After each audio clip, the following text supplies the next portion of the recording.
வணக்கம் மக்களே. நம்ம கார்த்திக் கதையில் ஜூலை 18 என்ன நடக்க போகுது அப்படிங்கிறத பற்றி தாங்க இந்த வீடியோவில் இப்போ நம்ம பார்க்க போகிறோம். மறக்காமல் இந்த வீடியோவுக்கு லைக் பண்ணிக்கோங்க, நம்ம சேனலை சப்ஸ்கிரைப் பண்ணிவிட்டு பக்கத்தில் உள்ள பெல்லைக்கானையும் கிளிக் பண்ணி ஆல்னு செட் பண்ணிக்கோங்க. அப்போ தாங்க நெக்ஸ்ட் வீடியோ போடும் பொழுது உங்களுக்கு நோட்டிஃபிகேஷன் வரும், பார்க்கலாம். ஸோ என்ன நடக்குது அப்படின்னு பார்த்துக்கிட்டிங்கன்னா, நம்ம வில்லி வந்துட்டு அவங்க அக்கா கிட்ட உண்மையை நிரூபிக்கிறதுக்காக என்கிட்ட ஃபைல் இருக்குது, என்கிட்ட வீடியோ இருக்குது அப்படின்னு சொல்லிட்டு ஃபோனை எடுத்து பார்க்குறாங்க. ஃபோனில் வீடியோவை காணும். ஃபைலை போய் பார்க்குறாங்க, பீரோவில் இருந்த ஃபைலையும் காணும். அப்போ அவங்க வெறும் கையாக வரதை பார்த்துட்டு மயில் சொல்கிறாங்க, என்ன சின்ன மாமியாரே, கொஞ்சம் நேரத்துக்கு முன்னாடி உங்ககிட்ட ஃபைல் இருக்குது, வீடியோ இருக்குது, ஆதாரம் இருக்குது, இவர் சேதுபதி பேரன்தான் அப்படிங்கிறதுக்கான ஆதாரம் என்கிட்ட இருக்குது அப்படின்னு சொல்லி எவ்வளோ பிரச்சனை பண்ணீங்க. கடைசியில் உங்ககிட்ட எதுவுமே இல்லையா? எதுக்காக இப்படி பொய்யா சொல்லிக்கிட்டு இருக்கீங்க அப்படின்னு சொல்லி கேட்குறாங்க. ஸோ இதை கேட்டதும் செம ஷாக் ஆகுறாங்க நம்ம சந்திரா. இங்கே பாருங்கள், இந்த வீட்டில் உள்ள யாரோ ஒருத்தவங்க தான் இது மாதிரி என்னோட ஃபைலையும் வீடியோவையும் எடுத்திருக்கீங்க. நீங்கள் யாரோ சேர்ந்து இந்த சேதுபதி பேரனுக்கு உதவி பண்ணிக்கிட்டு இருக்கீங்க. அது யார் அப்படின்னு தெரிஞ்சிச்சுன்னா அவ்வளோதான். மரியாதையாக யார் என்னோட ஃபைல் எடுத்தீங்களோ அதை கொடுங்க அப்படின்னு சொல்லி கேட்குறாங்க. அப்போ தான் ராஜா கேட்குறாரு, இல்லாத ஃபைலை கேட்டேன்னா எப்படி வரும் சந்திரா?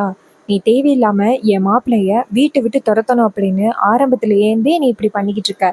மரியாதையா நீ இந்த இடத்த விட்டு போ. தேவையில்லாமல் ஈஸ்வரி இப்போ தான் ஊர்லேருந்து வந்திருக்கா, அவளை டென்ஷன் படுத்தாம அப்படின்னு. அப்போ சந்திரா வந்துட்டு நேராக ரேவதியை பார்த்து, இங்கே பாரு, கொஞ்சம் நேரத்துக்கு முன்னாடி நான் கூட உன்கிட்ட அந்த ஃபைலை காமிச்சேன்ன, நீ கூட அந்த ஃபைலை பார்த்தியே, அதில் கூட உன் புருஷனோட ஃபோட்டோவும் அவர் கையெழுத்து போட்டதும் பேரும் எல்லாம் இருந்துச்சுல்ல. அப்போ ரேவதி நினைக்கிறாங்க, ஐயோ சித்தி நம்மக்கிட்ட கேட்குறாங்களே, நம்ம ஆமான்னு சொன்னால் மாட்டிப்பாங்க, ஸோ நம்ம வந்துட்டு போய் சொல்லிடுவோம் அப்படின்ட்டு. சித்தி, அப்படி ஒரு ஃபைல் நீங்கள் என்கிட்ட எதுவுமே காமிக்கவே இல்லை. என்ன சித்தி, ஏதாவது கனவு கண்டீங்களா? எப்போ பார்த்தாலும் இவரை சேதுபதி பேரன் அப்படின்னு நிரூபிக்கிறேன்னு சொல்லிக்கிட்டே இருப்பீங்கள்ல, அதை பற்றி ஏதாவது கனவு கண்டிருப்பீங்க போல. அதனால தான் ஃபைல் இருக்க மாதிரியும் வீடியோ இருக்க மாதிரியும் உங்களுக்கு தோணுது. இதை கேட்டதும் ஈஸ்வரி சொல்கிறாங்க, இங்கே பாரு, ஏன்டி இப்படி என் மானத்தை வாங்குற? அப்போ சந்திரா சொல்கிறாங்க, அக்கா, நான் சொல்கிறது எல்லாமே நிஜம்க்கா. இந்த ரேவதி போய் சொல்கிறா. அவகிட்ட நான் காமிச்சேன், ரேவதி எல்லாத்தையும் பார்த்தா. கடைசியில் ஒன்றுமே தெரியாத மாதிரி பேசுகிறா. இங்கே பாரு ரேவதி, நீயும் உன் புருஷனுக்கு உதவி பண்ணுறியா? ரேவதி சொல்கிறாங்க, ஐயோ சித்தி, அப்படியெல்லாம் எதுவுமே இல்லை சித்தி அப்படின்னு. அதே நேரம் வில்லி சொல்கிறாங்க, அக்கா, இவங்க எல்லாரும் சேர்ந்து உன்னை நல்லா ஏமாத்துறாங்கக்கா. ஒரு நாள் இல்லைன்னா ஒரு நாள் உனக்கு உண்மை தெரிய வரும். அன்னைக்கு உன் தங்கச்சி உண்மையை சொன்னா, அச்சச்சோ அவளை நம்பலையே அப்படின்னு உனக்கு தோணும் பாரு. அப்போ ராஜா சொல்கிறாரு, இங்கே பாரு, டிவி இல்லாமல் நீ ஏன் பொண்டாட்டியை ஏமாத்துற வேலை வச்சுக்காது அப்படின்னு. அதுக்கப்புறம் ஹீரோ இது எல்லாத்தையுமே பார்த்துக்கிட்டு இருக்காரு. அப்போ தான் நம்ம சந்திரா சொல்கிறாங்க, அக்கா, உன்கிட்ட நான் கண்டிப்பாக நிரூபிப்பேன் பாரு அப்படின்னு சொல்லிட்டு அந்த இடத்துலேருந்து போகிறாங்க.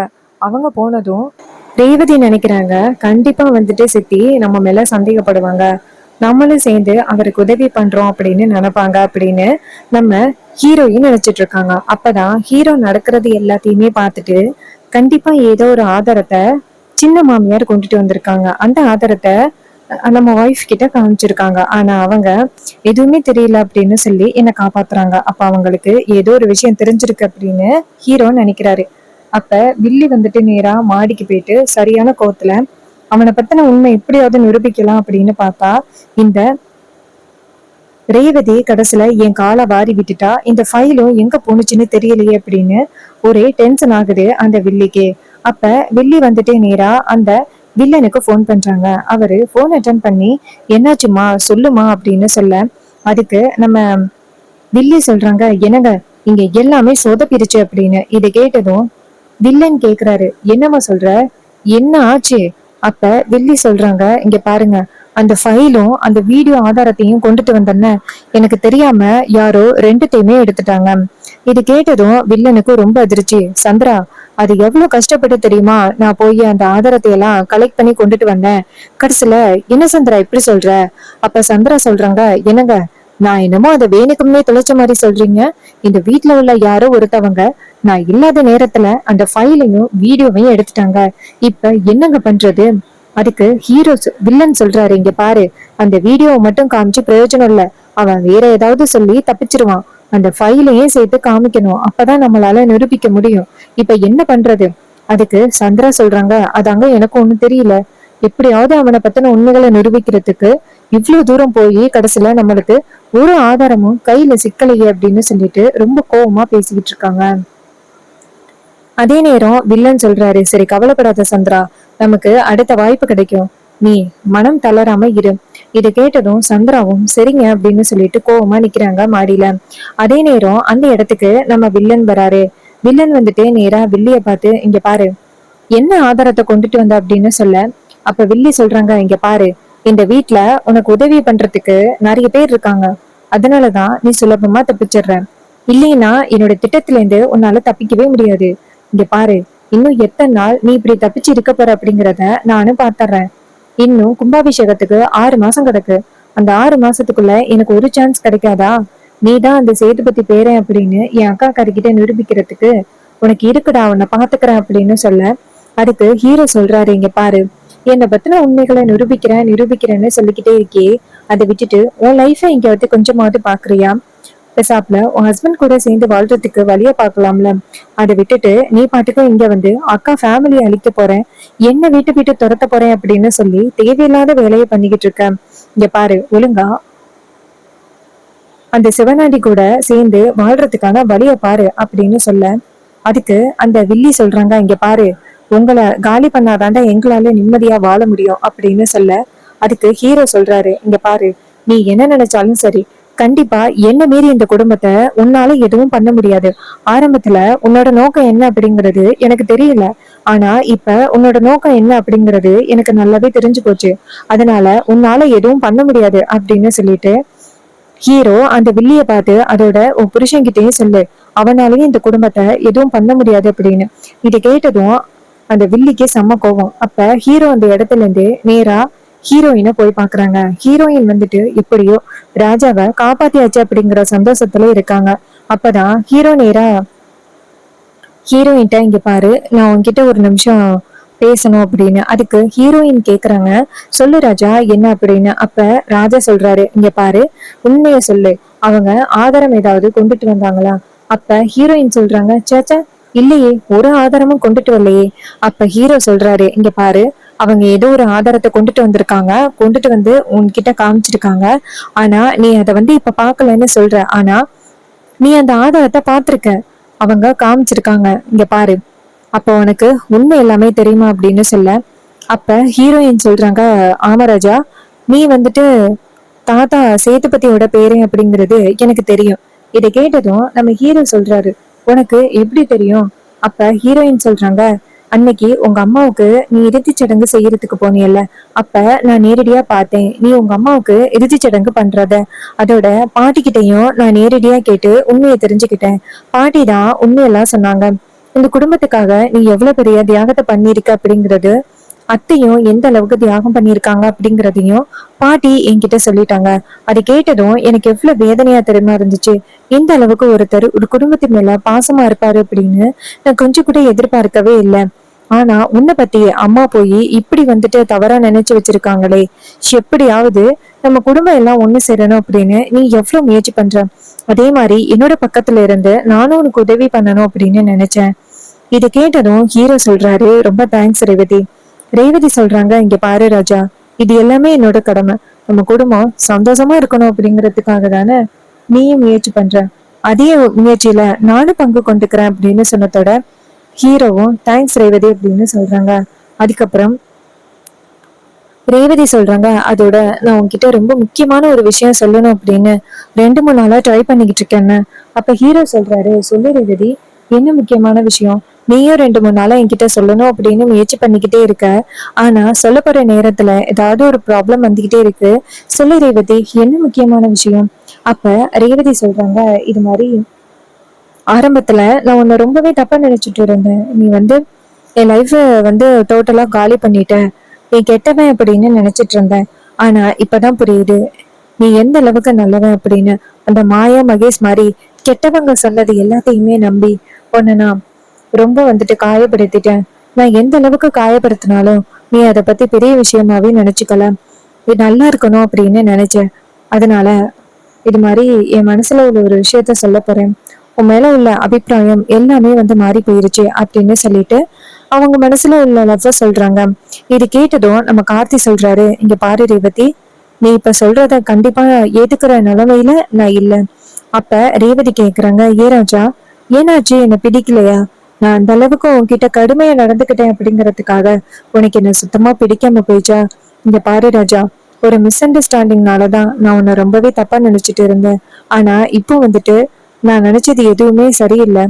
எல்லாமே வந்துட்டு தப்பு அப்படின்னு இப்பதான் புரிஞ்சுக்கிட்டேன். அதனாலதான் நான் இப்ப உன்னை மனசார ஏத்துக்கிட்டேன் அப்படின்னு சொன்னதோட ஹீரோ சொல்றாரு, அதெல்லாம் ஒண்ணும் இல்ல ரேவதி, நீ வந்துட்டு என்ன அந்த அளவுக்கு பேசின அப்படிங்கிற ஒரு விஷயம் எனக்கு பெருசு இல்ல. ஆனா அதுல இன்னொரு விஷயம் இருக்கு. இது கேட்டதும் நம்ம ரேவதி கேக்குறாங்க, ஏ ராஜா, என்னாச்சு, உனக்கு என்ன சுத்தமா பிடிக்கல அப்படின்னு சொல்ல அதுக்கு ஹீரோ சொல்றாரு, இல்ல ரேவதி, எனக்கு ஏற்கனவே ஒரு கல்யாணம் ஆகிருச்சு அப்படின்னு. இது கேட்டதும் நம்ம ஹீரோயினுக்கு பேரதிர்ச்சி. என்ன ராஜா சொல்ற? அதுக்கு ஹீரோ சொல்றாரு, ஆமா ரேவதி, எனக்கும் தீபா அப்படிங்கிற பொண்ணுக்கும் கல்யாணம் ஆகிருச்சு. இது கேட்டதும் நம்ம ஹீரோயின் சொல்றாங்க, ராஜா, என்ன சொல்ற? ஏற்கனவே ஒரு கல்யாணமாகி எப்படி வந்துட்டு என்ன கல்யாணம் பண்ண முடியும்? அதுக்கு ஹீரோ சொல்றாரு, ஆனா இப்ப அவங்க உயிரோட இல்ல, அவங்க ஒரு பிரச்சனையால இறந்துட்டாங்க. இது கேட்டதும் ஹீரோயின் சொல்றாங்க, அந்த பொண்ணுக்கு கொடுத்து வைக்கல, அதான் இறந்துட்டாங்க. இங்க பாரு, எப்பவுமே கடந்த காலம் கடந்த காலம் தான், இனிமே நடக்க போறத மட்டும்தான் பார்க்கணும். இங்க பாரு, நீ நடந்தது எல்லாத்தையுமே மறந்துரு அப்படின்னு. அப்ப ஹீரோ சொல்றாரு, இல்ல ரேவதி, என்னால தீபாவை என்னைக்குமே மறைக்கவே முடியாது. அந்த அளவுக்கு அவங்க வந்துட்டு என் மேல பாசமா இருந்தாங்க. சோ அவங்கள என்னால மறைக்கவே முடியாது. நீ சொல்ற அப்படிங்கறதுக்காக பொசுக்குன்னு என்னால கடந்த காலத்தையே மறக்க முடியாது. ஆரம்பத்துல இந்த கல்யாணம் வேணாம் அப்படின்னு சொன்னதுக்கு முக்கிய காரணமே இதுதான் ரேவதி. இங்க பாரு, நான் தீபாவை இன்னமும் மனசுல நினைச்சிட்டு இருக்கேன். அவளை என்னைக்குமே என்னால மறக்க முடியாது. சாரி ரேவதி அப்படின்னு சொன்னதோட ரேவதி ரொம்ப ஷாக் ஆகுறாங்க. அப்ப ரேவதி நினைக்கிறாங்க, எப்படியாவது வந்து இவர் மனசுல இடம் பிடிக்கணும் அப்படின்ட்டு. ரேவதி நேரா ஹீரோவை பார்த்து, சரி, இது மாதிரி இறந்துட்டாங்கல்ல, அவங்களோட சமாதி எங்க இருக்குன்னு உங்களுக்கு தெரியுமா? இது கேட்டதும் ஹீரோ சொல்றாரு, எதுக்காக கேக்குறேன்? அப்ப ஹீரோயின் சொல்றாங்க, நான் அந்த பொண்ணை பார்க்கணும். இது கேட்டதும் ஹீரோவும் சரி வா அப்படின்னு சொல்லிட்டு நேரா ஹீரோ வந்துட்டு தீபாவோட சமாதிக்கு கூட்டிட்டு போறாங்க. அங்க போனதும் நம்ம ரேவதி அதை பார்த்துட்டு ஷாக் ஆகுறாங்க. அதே மாதிரி ஒரு போட்டோ ஒரு வீட்டுல பார்த்திருக்காங்க. அவங்களோட அம்மா தானே இவங்க அப்படின்ட்டு ரொம்ப அதிர்ச்சி ஆகுறாங்க. அப்ப ரேவதி சொல்றாங்க, இதே மாதிரி போட்டோவை நான் ஒரு வீட்டுல பார்த்தேன். ஹீரோ சொல்றாரு, பாத்தியா, எங்க பார்த்த? அப்ப ரேவதி சொல்றாங்க, இதே ஊர்ல தான் பார்த்தேன். ஒரு 2 பேர் ஒரு அம்மாவுக்கு வந்துட்டு வேலை வாங்கி கொடுக்கணும் செங்கல் சூழ்நிலை அப்படின்னு சொல்லி அவங்கள கூட்டிட்டு வந்தனே ஒரு நாள், உங்களுக்கு ஞாபகம் இருக்கா? அப்ப ஹீரோ சொல்றாரு, ஆமா, ஒரு நாள் வந்துட்டு நீ கூட்டிட்டு வந்த அப்படின்னு அத்தை சொன்னாங்க. செங்கல் சூளையில வேலை போட்டு கொடுக்க சொன்னாங்க. அவங்க செங்கல் சூளையில வேலை பாக்குறாங்களா? அப்ப ஹீரோயின் சொல்றாங்க, ஆமா ராஜா, அவங்க இப்ப செங்கல் சூளையில தான் வேலை பாக்குறாங்க. அவங்களோட பொண்ணு தானா இவங்க? ரொம்ப அதிர்ச்சியா இருக்கு எனக்கு. அப்ப ஹீரோ சொல்றாரு, அவங்க இங்கேயா இருக்காங்க? ஹீரோயின் சொல்றாங்க, ஆமா ராஜா, அவங்க இங்கேதான் இருக்காங்க. உன் ஒய்ஃப் ரொம்ப அழகா இருக்காங்க, ரொம்ப அமைதியான பொண்ணா இருப்பாங்க போல. இவங்கள கண்டிப்பா மிஸ் பண்ணவங்க எல்லாருமே ரொம்ப வருத்தப்படுவாங்க. இவங்க வந்துட்டு தெய்வமாகி எல்லாருக்குமே உதவி பண்ணுவாங்க அப்படின்ட்டு சொல்றாங்க. அதுக்கப்புறம் ஹீரோயின் வந்துட்டு கையெடுத்து கும்பிட்டு தீபா கிட்ட வேண்டுறாங்க, இங்க பாரு தீபா, உன்னோட வாழ்க்கை வந்து முடிஞ்சு போச்சு. ஆனா இவரு இன்னும் அவரோட வாழ்க்கைய ஆரம்பிக்காம இப்படி தனிமரமாவே இருக்கும்னு நினைச்சிட்டு இருக்காரு. அவரோட மனசை எப்படியாவது மாத்தி எப்படியாவது வந்துட்டு அவரை சந்தோஷமா வாழ வைக்கணும். நீ எப்படியாவது அவரை மனசை மாத்து. இங்க பாரு, நான் வந்துட்டு அவர் கூட சேர்ந்து சந்தோஷமா வாழணும் அப்படின்னு ஆசைப்படுறேன். ஏன் தான் தீபா உதவி பண்ணணும் அப்படின்னு சொல்லிக்கிட்டு இருக்கும் பொழுது தீபாவோட அந்த போட்டோல இருந்து அந்த பூ கீழே விழுகுது. இதை பார்த்ததும் நம்ம ரேவதி வந்து ரொம்ப சந்தோஷப்பட்டு அந்த பூவை எடுத்து அவங்க தலையில வச்சுக்கிறாங்க. இது எல்லாத்தையுமே நம்ம ஹீரோ பார்த்துக்கிட்டு இருக்காரு. அதுக்கப்புறம் நம்ம ஹீரோயின் வந்துட்டு நேரா நம்ம ஹீரோயிட்ட சரி வாங்க போகலாம் அப்படின்னு சொல்லிட்டு 2 பேருமே சேர்ந்து வீட்டுக்கு கிளம்புறாங்க. அப்ப நம்ம ஹீரோயின் நினைக்கிறாங்க, கண்டிப்பா தீபா வந்துட்டு இவரோட மனசை மாத்தி எனக்கு காதலிக்க வைப்பாரு அப்படின்னு எனக்கு நம்பிக்கை இருக்கு அப்படின்னு ஹீரோயின் நினைக்கிறாங்க. ஸோ இந்த கதை உங்களுக்கு பிடிச்சிருந்துச்சு அப்படின்னா இந்த வீடியோக்கு மறக்காம லைக் பண்ணிக்கோங்க. நம்ம சேனலை சப்ஸ்கிரைப் பண்ணிட்டு பக்கத்தில் உள்ள பெல் ஐக்கானையும் கிளிக் பண்ணி ஆல்னு செட் பண்ணிக்கோங்க. அப்போதாங்க நெக்ஸ்ட் வீடியோ போடும்பொழுது உங்களுக்கு தொடர்ச்சியாக நோட்டிஃபிகேஷன் வரும், பார்க்கலாம். ஸோ இதே மாதிரி வேறு ஏதாவது ஒரு வீடியோவில் பார்ப்போம். தேங்க்யூ ஃபார் வாட்சிங்.